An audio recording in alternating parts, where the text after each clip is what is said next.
Shalom, Bapak Ibu Saudara. Kita teruskan studi kita kristalisasi masih di kitab Yeremia, dan ini sudah tema yang ke-10.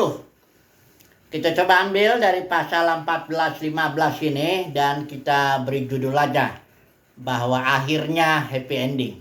Karena begini, sepanjang halaman-halaman kitab Nabi Yeremia ini ya, nubuat ini Yeremia kita bagi ya. Nubuat yang pertama mengenai suara kenabian kepada Israel atau Yehuda pada waktu itu ya. Ada 5 raja, kita tahu hanya Raja Yosia yang baik.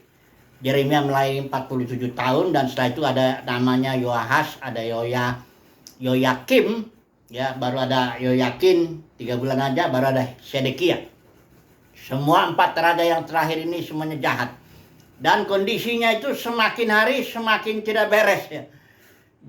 Karena penghakiman Tuhan terjadi ketika di zaman Sedekia raja ya, itu yang terakhir itu tahun ke-11 ya, kurang lebih itu.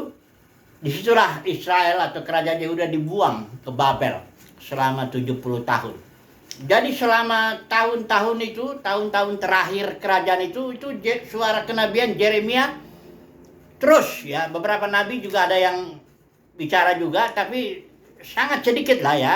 Tapi nanti kita lihat banyak sekali nabi palsunya yang membuat keadaan, memperparah keadaan begitu ya. Suaranya beda. Kalau suara nabi asli itu menegur, ini kan Yeremia ini bisa dibilang kitab penghakiman kayak begitu ya. Tapi kalau nabi palsu ini yang ngomongnya damai sejahtera, kau nggak akan apa-apa, ya nggak akan ada pedang, nggak akan ada ini, sehingga Israel atau Yehuda nggak bertobat. Kondisinya bukan begitu ya. Tapi kan nanti di pasal terakhir, baru di bagian-bagian terakhir Yeremia akan berbicara soal pemulihan. Tapi pasal 14-15 ini kita mau bicara dulu ini mengenai bagaimana kondisi itu semakin parah ya. Mari kita lihat dulu beberapa hal lah ya. Bahkan di bagian terakhir pasal 13 ini, bagian terakhir ayat 27-nya, jinahmu dan ringkitmu, persundalanmu yang mesum di atas bukit-bukit dan di padang-padang, aku sudah melihat perbuatanmu yang keji itu. Celakalah engkau, hai Yerusalem, berapa lama lagi hingga engkau menjadi tahir. Ini seruan suara kenabian itu ya. Kemudian ada lagi perkataan Tuhan di pasal 14 ini, ayat 11, jangan engkau berdoa untuk kebaikan bangsa ini. Nah, ini bukan berarti Tuhan gak mencintai Yehuda, tapi kondisinya sudah parah. Gak usah lagi lah berdoa untuk kebaikan bangsa ini katanya. Bahkan ayat 12, sekalipun mereka berpuasa, aku tidak akan mendengarkan seruan mereka. Bahkan sekalipun mereka mempersembahkan korban bakaran dan korban sajian, artinya sekalipun mereka ibadah, ritual-ritual, melakukan aturan-aturan hukum Musa, aku nggak akan dengarkan juga, kata Tuhan ya. Jadi sudah kondisinya kan parah itu ya. Bahkan dikatakan di sini, Yeremia mengatakan begini, Tuhan bilang begini dulu ya, dia di atas itu Tuhan bilang, aku akan menghabiskan mereka dengan perang, dengan kelaparan dan penyakit sampar. Nah, Nabi Yeremia mengatakan begini loh, Tuhan, bukankah para nabi telah berkata kepada mereka, kamu tidak akan mengalami perang dan kelaparan tidak akan menimpa kamu. Ayat 13 ya. Tetapi aku akan memberikan kepadamu damai sejahtera yang mantap di tempat ini. Ini ayat 14. Jawab Tuhan kepadaku, para nabi itu bernubuat palsu demi namaku. Aku tidak mengutus mereka, tidak memerintahkan mereka, tidak berfirman kepada mereka.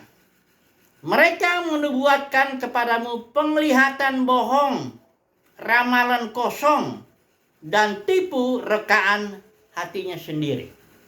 Tapi persoalannya, kalau berita tentang damai sejahtera itu mendapat respon daripada umat Tuhan. Di tiap zaman lah, termasuk di sini. Ya. Ketika Yeremia berbicara, engkau ini pedang, kelaparan, ya penyakit sampar menanti nih, ya. Raja Nebukadnezar akan datang kalau engkau nggak bertobat. Karena kenapa? Ini dosanya ini nggak mendengarkan suara Tuhan, mengikuti kedegilan hati, dan mengikuti menyembah ya, persundalan kalau dibilang sini jinah ya. Tapi suara itu nggak akan didengar oleh umat Tuhan ya. Karena orang ya tentu sewajarnya ya, dia senang dengar yang hal-hal yang damai, sejahtera, sukacita, pokoknya baik-baik aja, kamu nggak apa-apa, nggak akan datang pedang, kelaparan, itu yang didengar. Ya, sehingga ini kondisi jadi parah begini ya. Kemudian ayat 15 ya, ini sebenarnya sudah berdoa juga Yeremia ini ya, di pasal 14 ayat 7 itu sampai 9 ya. Bertindaklah membela kami, katanya, ya Tuhan, oleh karena namamu, sekalipun banyak kemurtatan kami, katanya ya. Di sini doa sudah dinaikkanlah doa. Bahkan Yeremia itu banyak mengeluarkan air mata juga dalam pelayanannya. Tapi Tuhan bilang ini, pasal 15 ayat 1. Tuhan berfirman kepadaku, kepada Yeremia itu, sekalipun Musa dan Samuel berdiri di hadapanku, hatiku tidak akan berbalik kepada bangsa ini. Usirlah mereka dari hadapanku, biarlah mereka pergi. Ini udah vonis ini ya. Sudah jatuh vonis. Jadi orang sekelas Musa atau sekelas Samuel, walaupun Abraham nggak disebut di sini, itu udah berarti apalah, vonisnya udah nggak bakalan berubah. Ya, orang-orang ini bisa merubah vonis ya. Contohnya Abraham. Waktu Tuhan vonis kepada Sodom dan Gomora.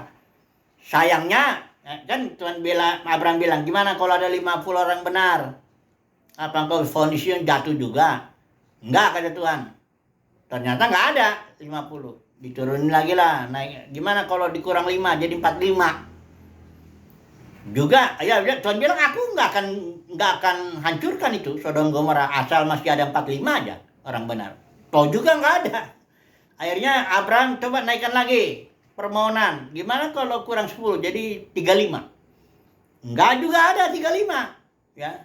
Tuhan sebenarnya udah mau berubah, ngambil keputusan dalam arti nggak jadi menghakimi itu bangsa itu, Sodom dan Gomora kasusnya waktu Abraham. Berulang-ulang tuh sampai turun 25 turun ya, sehingga tapi nggak ada juga. Ya sudah, akhirnya jatuh. Hanya Lot itu situ ada sedikit ya yang lolos, itu pun istrinya jadi tiang garam. Jadi vonis Tuhan itu, ini udah kondisinya pelayanan Yeremia itu bisa dibagi lah ya, dibagi 3 ya. Pertama, dia pelayanan yang cukup bagus lah ketika Yosia menjadi raja, dia mendengarkan ada beberapa ya. Kemudian ketika Yosia sudah nggak ada, nah ini di sini 4 raja terakhir itu kondisinya makin lama air sampai penghakiman Babel. Baru nanti bagian ketiga pelayanan Yeremia ketika sudah hancur kerajaan Yehuda. Nah, Yeremia masih ditinggalkan di situ ya, ketika ada dia masih nanti kita lihat melayani ya, bahkan di Mesir ya, dia dipaksa ke Mesir, dia melayani juga. Jadi intinya penghakiman Tuhan atau keputusan Tuhan untuk menjatuhkan vonis penghakiman buang ke Babel itu udah nggak bisa lagi nggak bisa ditawar-tawar lah istilahnya. Tuhan bilang udah nggak usah lah ya. Mereka mau bikin apa pun, bahkan mereka mau berdoa pun, berpuasa pun, bikin korban bakaran, korban persembahan, ya bahkan seandainya pun Musa, Samuel masih ada membela, tetap nggak bisa. Berarti sudah vonis lah ya. Ya, dan diperparah ya, vonis ini diperparah nih. Kenapa mereka nggak bertobat? Diperparah oleh nabi palsu ini yang ngomong damai. Ini nabi palsu ini, imam palsu, semuanya ini ngomongnya damai. Ya, nggak apa-apalah, tenang aja. Ya, nggak apa-apa, Tuhan nggak mau menghakimi kita kok, tenang lah. Nggak akan ada pedang kelaparan. Mari kita langsung terapkan dulu lah kondisi ini ya. Oh belum, tunggu dulu. Ini masih ada Yeremia bergumul di pasal 15. Ini pergumulan Yeremia ya. Nah, pasal 15 ayat 10 dikatakan, celakalah aku ya ibuku, bahwa engkau melahirkan aku, seorang yang menjadi buah perbantahan, buah percederaan bagi seluruh negeri.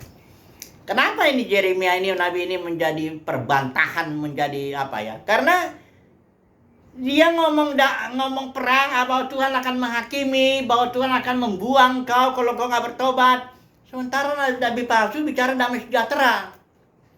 Dan umat Tuhan berpihak kepada nabi palsu. Sehingga Yeremia posisinya ya dia terbuang, udah jelas. Oh, berapa kali dia mau dibunuh, ya. Jadi percederaan dia bilang di sini, jadi perbantahan, buah perbantahan. Dikatakan mereka semuanya ngutuk aku, ya, menantikan gimana nih. Karena dia bilang ada di bagian lain dikatakan nabi nggak kekurangan firman kok, nggak kekurangan penglihatan, imam nggak kekurangan pengajaran, ada kok kita punya kok. Jadi ini orang dibunuh aja nih. Gitu. Ada nanti di bagian di bagian pasal-pasal berikut, ya. Ini pergumulan Yeremia.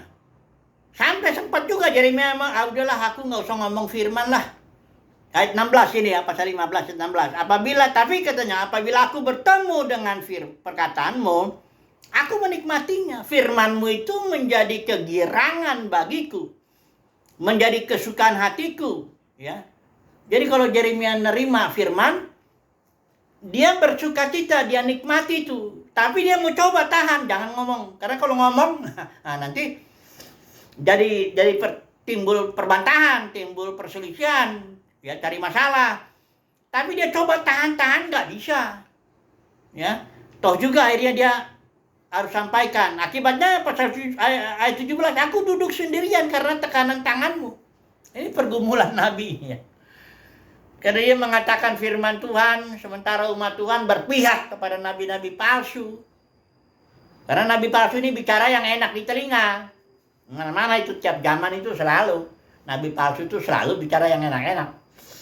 Nggak ada nabi palsu bicara yang bukan damai sejahtera tuh, nggak ada.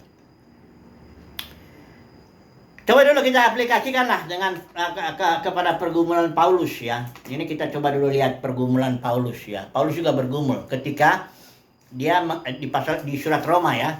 Surat Roma itu pasal 1 sampai 8 dia udah bicara tentang keselamatan. Dia bilang juga semua orang berdosa. Kemudian dia bicara justification by faith, yang gak ada orang yang bisa dibenarkan karena perbuatan. Dia bicara justification by faith. Dia bicara tentang sanctification by faith. Dia juga bicara glorification by faith. Ini keselamatan mesti 3 ini, ya. Jangan cuma 1. Jangan justification by faith aja, enggak. Ya, harus 2, harus 3. Glorification by faith ini justru yang paling puncak keselamatannya ini, yaitu bahwa penyataan anak-anak Elohim itu, ya, yang saya bacakan Roma 8 ayat 19-21. Ketika 8 pasal Paulus bicara itu, baru dia pasal 9, 10, 11 dia bergumul Paulus mengenai Israel. Kok Israel menolak, ya? Padahal mereka itu dikatakan di sini, aku bahkan mau terkutuk dan terpisah dari Kristus demi saudara-saudaraku kaum sebangsaku secara jasmani, ya. Sebab mereka katanya orang Israel udah diangkat jadi anak, mereka menerima kemuliaan, perjanjian-perjanjian, hukum Taurat, ibadah, janji-janji. Bahkan mereka katanya keturunan Bapa leluhur yang menurunkan Mesias dalam keadaan sebagai manusia, itu Yesus. Tapi kok Israel nolak Yesus? Ini jadi pergumulan Paulus ini, ya. Akhirnya jawabannya di sini Paulus bilang, katanya ada yang Tuhan pilih dari Israel. Enggak semua Israel itu Israel, katanya. Ada sisa, ya. Ada sisa yang Tuhan selamatkan, ya. Walaupun mereka ini di pasal 10 ayat 2 jadi mereka sungguh-sungguh giat, ya, untuk Tuhan, tapi Israel itu tanpa pengertian yang benar.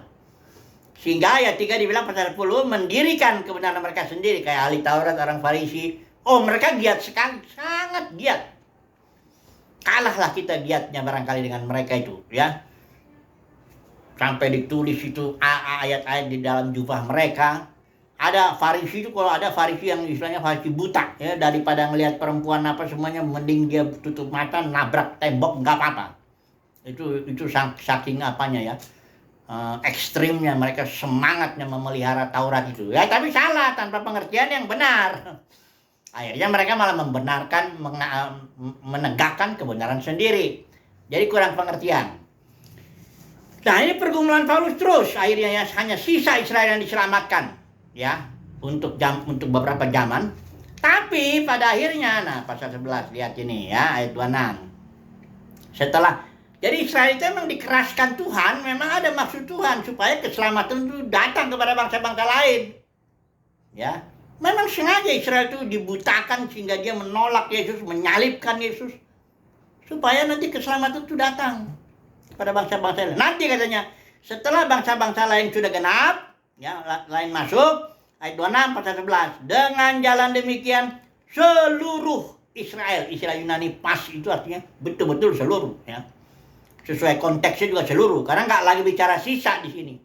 Konteks ini pasal 9, 10, 11, Paulus sudah bicara soal sisa, remnant, ya, sisa daripada Israel yang diselamatkan, dipilih duluan. Tapi akhirnya dengan jalan demikian setelah selesai bangsa-bangsa lain masuk, disinilah seluruh Israel akan diselamatkan. Nah, akhirnya happy ending kan? Itulah cara Tuhan, ya. Dia memilih, ya, dalam kasus Israel itu memilih sisanya dari antara umat Tuhan. Nah, ini pilihan di antara umat Tuhan, bukan di antara orang dunia dipilih, enggak. Kan Israel udah dibilang di sini, Israel udah umat Tuhan, menerima janji, udah macam-macam lah, ibadah, hukum Taurat, udah semua itu umat Tuhan. Jadi dari antara umat Tuhan dipilih atau sisanya istilahnya ini untuk diselamatkan dalam zaman-zaman itu, sebelum nanti seluruhnya. Nah, ini dia, sebelum nanti seluruhnya akhirnya Israel diselamatkan. Kapan seluruhnya? Nah, kalau kita lihat ujungnya ini, zaman ini kan habis, zaman ini masih ada zaman-zaman kerajaan 1000 tahun, ada langit dan bumi baru setidaknya itu. Coba lihat di langit dan bumi yang baru, Yerusalem itu pada akhirnya, ya. Pasal 22 itu. Yerusalem, pengantin perempuan itu Yerusalem baru itu. Pasal 21. Karena malaikat itu ngomong sama Rasul Yohanes, aku tunjukin sama kamu, pasal 21 itu. Ayat yang ke 9. Dikatakan di sini, marilah ke sini, aku akan menunjukkan kepadamu pengantin perempuan mempelai anak domba, mempelai Kristus itu sebagai anak domba. Kemudian ayat 10, Rasul Yohanes kasih tunjuk itu kepada malaikat itu kasih tunjuk kepada Rasul Yohanes, kota yang kudus Yerusalem turun dari sorga, penuh kemuliaan Tuhan. Berarti mempelai anak domba itu adalah Yerusalem itu, secara khusus orang Israel, seluruh Israel, ya. Bahkan dia nanti jadi berkat, dia melayani dia di pasal 22, perhatikan itu, ya. Di kota itu, di kota Yerusalem yang adalah mempelai. Ini bukan kota jasmani, ya. Jadi kota Yerusalem baru itu adalah simbol daripada mempelai anak domba. Mempelai anak domba itu, yaitu seluruh Israel itu yang sudah diselamatkan. Lihat, jadi berkat ya. Di tengah-tengah ada pohon kehidupan, daun-daunnya menyembuhkan bangsa-bangsa. Bahkan dikatakan di ayat 17 yang bagian terakhir itu, pasal 22. Dikatakan roh dan pengantin perempuan, artinya Yerusalem baru atau Israel itu. Roh Kudus dan Israel itu berkata, marilah. Barang siapa yang mendengarnya, hendaklah ia berkata, marilah. Barang siapa haus, hendaklah ia datang. Dan barang siapa yang mau, hendaklah ia mengambil air kehidupan. Dengan cuma-cuma, ditawarkan itu, di zaman akhir itu. Israel, ketika Israel sudah total seluruhnya diselamatkan, dia melayani bangsa-bangsa. Karena memang itu kan tujuannya. Abraham, kepada Abraham, olehmu dan keturunanmu semua kaum di muka bumi akan diberkati. Ini happy ending, ya.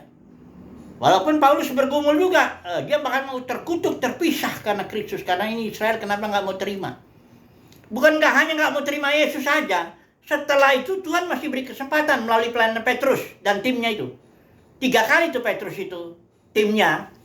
Pertama, ke Sanhedrin. Petrus dengan Yohanes, Rasul Yohanes, ngomong, ditolak kan? Yang kedua ke Sanhedrin juga, tolak. Yang ketiga Stefanus. Ini martir yang pertama ini. Ngasih tahu juga kepada bangsa Israel. Ditolak, malah bukan ditolak aja, dilemparin batu. Mati, ya. Paulus juga dalam pelayanannya itu, selalu dia kalau pelayanan itu mulai kalau dari kota-kota, dia biasanya datang ke sinagoga dulu. Orang Yahudi ya, udah karena kebiasaan dari pembuangan itu, orang Yahudi kan di Babel itu bikin itu sinagoga. 10 keluarga Yahudi ada satu. Biasanya tuh rumah ibadat, ya dibilangnya ada kepalanya, pemimpinnya.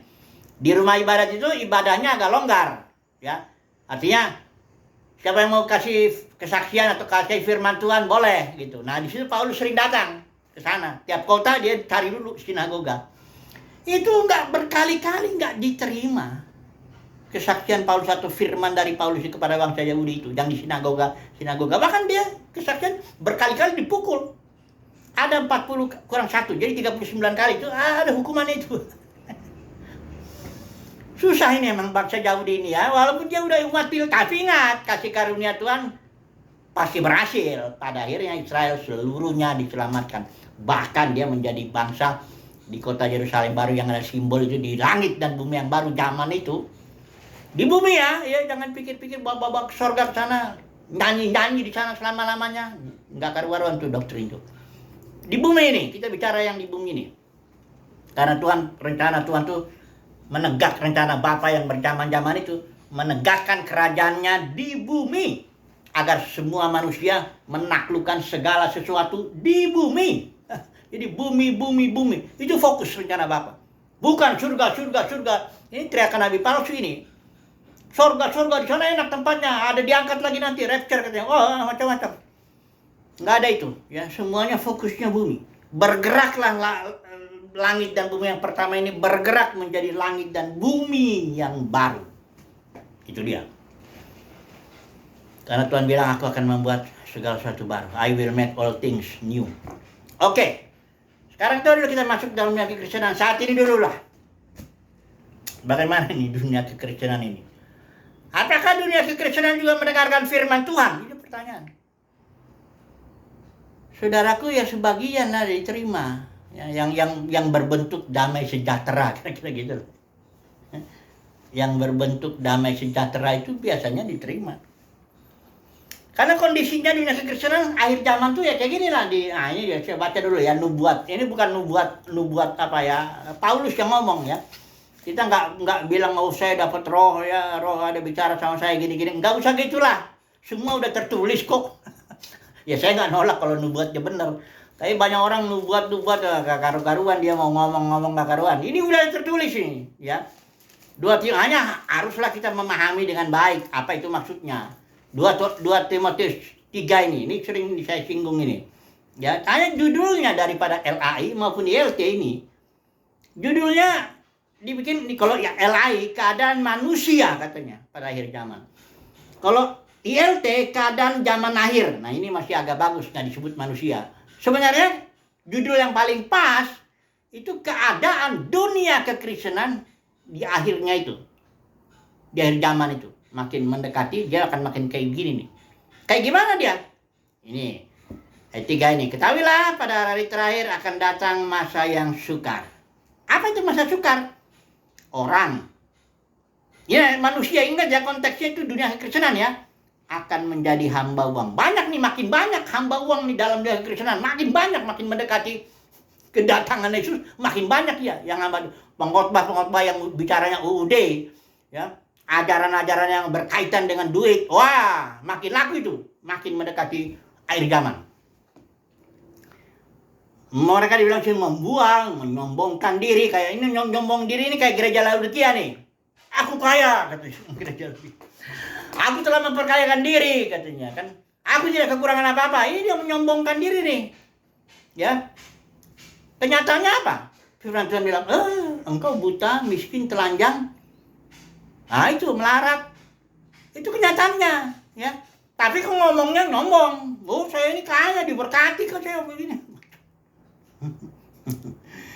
Ayat 5 ini, secara lahiriah, secara bentuknya, ritual datang hari Minggu ya, ibadah ya, bagi kasih perpuluhan atau apalah. Secara lahiriah mereka menjalankan ibadah mereka. Ini bicara soal apa ini? Ini dunia kekristenan ini.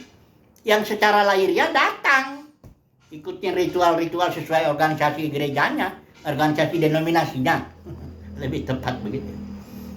Datang tapi katanya pada hakikatnya mereka memungkiri kekuatan itu. Kekuatan ibadah itu kan, kalau yang sungguh ibadah yang benar itu, kalau Yesus bilang kepada perempuan Samaria, itu ibadahnya harus dalam roh dan kebenaran, bukan yang secara lahiriah ini. Beda ya ibadah dalam roh dengan ibadah secara lahiriah. Kalau yang lahiriah ini ya cuma ikutin ritual-ritualnya doang, kredo-kredo, ikutin aturan-aturan organisasi. Itu aja. Ya 10 tahun, 20 tahun, 30 tahun dia ikutin. Tapi sebenarnya dia kan menyangkali kekuatan. Karena dalam ibadah yang kalau dalam roh dan kebenaran, ini sangat berguna Paulus bilang. Ya, membangun roh kita, ya, membuat kita mengenal Tuhan, membuat kita semakin yang mencintai Tuhan. Kalau ibadahnya betul-betul ngikutin pimpinan roh ini, bukan yang ini, yang ibadah lahiriah. Inilah kondisinya, ya. Ayat 7 juga dibilang, walau selalu ingin diajar, namun tidak pernah mengenal kebenaran sama seperti Yanes dan Yambres menentang Musa. Ini di antara umat Tuhan, bukan orang dunia, enggak. Dalam masa Kristenan makin akhir itu nanti akan ada banyak orang yang selalu ingin diajar. Telinganya oke lah ya, ngomong apa oke, tapi nggak ngerti. Inilah kondisi dunia kekristenan makin mendekati kedatangan Tuhan. Tapi nabi palsu bicaranya apa? Oh, akan ada pencurahan akhir zaman, tuaian jiwa besar-besaran. Itu nggak ada ajaran tuai. Kalau menuai jiwa itu menuai yang sudah matang. Di kitab Wahyu itu ada tulisan tuh mengenai tuaian. Bukan menuai jiwa yang belum bertobat. Oh, nggak ada. Tapi kalau dalam denominasi ini kan senang itu cerita itu. Terjadi pencurahan roh akhir zaman besar-besaran. Ya tentu denominasi gedung-gedungnya jadi penuh oleh jiwa-jiwa. Nah kalau penuh jiwa-jiwa ya penuh duit. Jadi otaknya itu nggak ada itu ajaran itu. Nggak ada. Kalau ada pun terjadi penuaian itu di kitab Wahyu itu penuaian untuk yang sudah matang. Lagi pula logikanya lah. Orang kan Yesus menabur. Dia menabur benih firman kerajaan. Ya. Ada tanahnya yang begini, begini, sebagainya. Tapi nanti akan akhir zaman tuh dia akan tuai. Yesus yang tuai itu. Yang udah matang, yang jadi. Di tiap zaman yang udah matang aja yang dituai. Itulah yang dibilang Roma pasal 8, 19, 21. Ya bukan tuaian jiwa besar-besaran yang akan memenuhi gedung-gedung denominasi. Itu nabi palsu yang ngomong begitu. Kondisinya lihat aja. Akhir zaman makin mirip-mirip kayak gereja Laodikia lah. Ya, denominasi akan mirip-mirip mendekati gereja Laodikia di akhir zaman itu. Mendekati makin parah lah. Seperti Israel di sini makin parah. Tapi pada akhirnya, nah sekarang gini, kalau ada pergumulan orangnya gimana nih? Dunia kekristenan. Ya. Dibilang gereja mula-mula kan kita lihat gak begitu. Ya. Walaupun kita lihat dunia kekristenan nih, ini ajaran Jebel, Biliam, Nikolaus ini sudah merajalela. Luar biasa. Jadi gimana? Nah, solusi Tuhan tuh seperti Israel itu. Ada sisa. The remnant.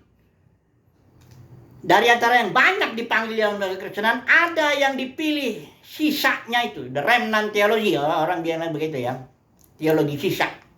Ada yang dipilih Tuhan. Berdasarkan kedaulatannya. Berdasarkan kasih karunia-Nya. Tuhan pilih itu. Di tiap zaman Tuhan pilih. Dari dunia kekristenan yang jatuh ini. Ada umat pilihannya. Orang sederhana. Tapi dia mengikuti anak domba kemana saja dia pergi. Mendengarkan suara Tuhan. Yesus bilang domba-dombaku mendengarkan suaraku. Ya. Kayak gitulah nih umat pilihan Tuhan. Nanti umat pilihan Tuhan ini diapain? Di surat Roma 8 akan dinyatakan. Dimanifestasikan. Kalau saya baca dulu ini ya. Kerinduan segala makhluk. Coba dulu saya bilang. Sebab Roma 18-19. Sebab kerinduan yang dalam. Saya pakai LT ya. Dari makhluk ciptaan. Menanti dengan sangat penyingkapan anak-anak Elohim. Siapa ini anak-anak Elohim ini? Kalau saudara melihat ini orang-anak Elohim yang akan memerintah ini orang-orang yang menderita bersama dengan Yesus. Ayat di atas itu, ayat 17. Jika kita menderita bersama, maka kita juga dapat dimuliakan bersama. Yesus menderita karena apa? Karena dunia keagamaan di zamannya itu Yudaisme. Demikian juga anak-anak Elohim ini di tiap zaman. Mereka akan menderita, ditolak, dikucilkan. Barangkali nggak sampai. Ada juga yang sampai dibunuh. Ada. Sejarah itu kan bisa baca itu. Ada penterjemahan Alkitab itu sama John Wycliffe apa yang akhirnya sampai ke tiang pembakaran. Martin Luther juga sudah hampir ditangkap juga barangkali karena dia diselamatkan aja. Jadi orang anak-anak Elohim tiap zaman ini adalah orang-orang yang menderita bersama dengan Yesus. Menderita karena dunia keagamaan di zamannya itu. Dunia kekristenan makin lama korbannya itu sebenarnya kalau dihitung jumlahnya, makanya di perempuan di kitab Wahyu itu pasal 17 itu perempuan pelacur, itulah dunia kekristenan mabuk oleh darah para martir atau orang-orang kudus. Udah banyak ya. Hanya kan ditutupi juga lah cerita-cerita itu kan. Saya ada 2 buku, tapi saya sedang cari itu buku yang pinjam malah hilang. Tentang sejarah bagaimana darah para martir itu disiksa, dia apa, sama dunia kekristenan, bukan begitu. Bukan sama orang dunia, bukan. Jadi, akhirnya sisanya dia akan tampil. Untuk apa? Putra-putra Elohim ini ditampilkan. Di sini dikatakan ayat 21, makhluk ciptaan itu tidak akan dimerdekakan dari perbudakan kebinasaan kepada kemerdekaan kemuliaan anak-anak Elohim. Jadi artinya seluruh, bukan hanya dunia kekristenan diselamatkan, seluruh manusia dibawa masuk ke dalam kemerdekaan kemuliaan anak-anak Elohim. Tapi dimulai dulu dengan anak-anak Elohim ini. Inilah solusi yang berasal dari Tuhan itu, yang akhirnya happy ending. Dunia kekristenan sudah jatuh, ya, karena ajaran Jebel Biliam Nikolaus. Tapi Tuhan pilih tiap zaman umat pilihannya yang akan nanti ditampilkan ini, anak-anak Elohim ditampilkan. Untuk apa ditampilkan? Kemuliaan ini ya. Ini konteksnya Roma 8 kemuliaan, ditampilkan dalam kemuliaan. Untuk apa? Untuk membawa bukan hanya dunia kekristenan, tapi seluruh makhluk masuk ke dalam kemerdekaan, kemuliaan anak-anak Elohim. Itulah dia. Happy endingnya. Puji Tuhan ya. Sekarang kita bersabar saja. Kerjakan apa yang memang Tuhan suruhkan itu, ya. Karena jalan Tuhan itu ya kayak begitu. Memang hanya sebagian terpilih, tapi dari yang sedikit akhirnya menjangkau semuanya. Haleluya.